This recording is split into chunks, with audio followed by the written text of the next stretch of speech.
तिकडे जायचं म्हणजे इथे याच्यामध्ये तांदूळ आणि हे घेतलेले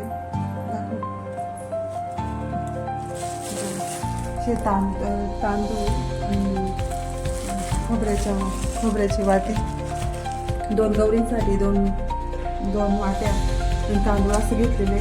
आता तिथे जाऊन ओटी भरायची. तर चला तो व्हिडिओ तुमच्यासोबत शेअर करते.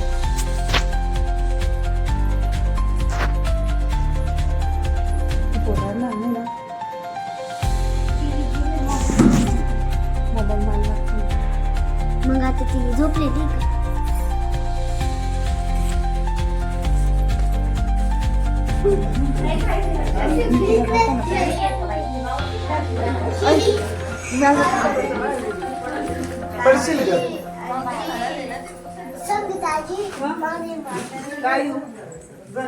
तर बघा आता इथे आलोय मी आणि इथे आता मस्त ओटी भरणार आहे देवीची. किती छान इथे डेकोरेशन केलेलं आहे बघा. म्हणजे सगळं असं देवीच्या तिथे मांडलेलं असतं हे गौरींच्यासाठी. मी 2 गौऱ्या असतात तर त्यांच्यासाठी ना तर 2 ठिकाणी तिथं त्यांनी गहू आणि तांदळाचे भांडे ठेवले असतात. आपण जर गहू वगैरे आणले असतील तर गव्हाच्या भांड्यामध्ये गहू आणि तांदळाच्या भांड्यामध्ये तांदूळ असे टाकायचे आणि दोन्ही साईडला दोन्ही आधी ते पावले ठेवलेले असतात. तर दोन्ही पावलांना हळदी कुंकू लावायचं. त्यानंतर हे बघा असे आता मी इथे 2 पीस आणलेले. तर एका पिसावरती मस्त एक खोबऱ्याची वाटी आणि तांदूळ टाकून आणि ती एका गौरीची ओटी भरली. त्यानंतर दुसऱ्या गौरीची असे दोन्ही गौरींच्या इथे ओट्या भरून घेतल्या आहे.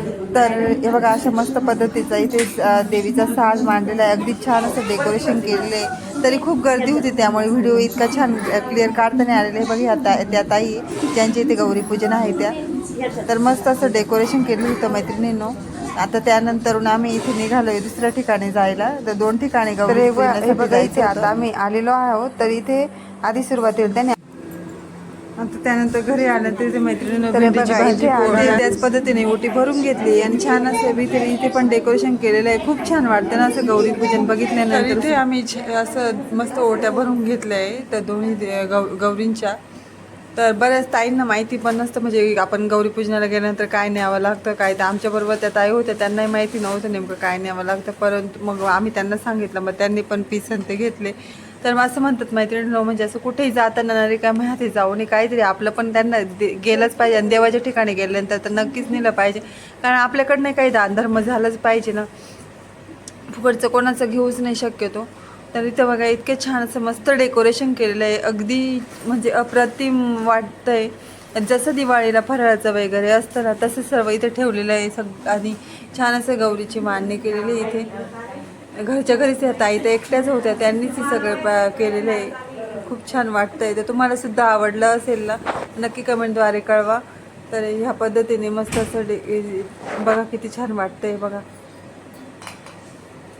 तर चला इथेच आता आम्ही निघालो आहोत तर इथेच व्हिडिओ एंड करतो.